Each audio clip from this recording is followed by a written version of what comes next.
Tulad ng kandila ang ating bansa.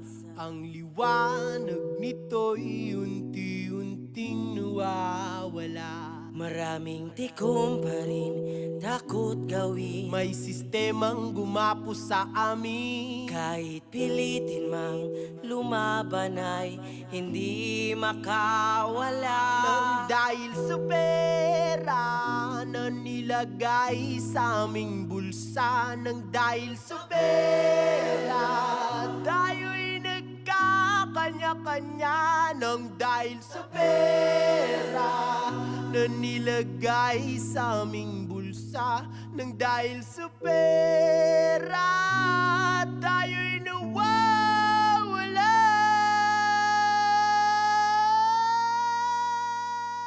Ang lupang tigang pinagbibili na lang sa mga dayuhan.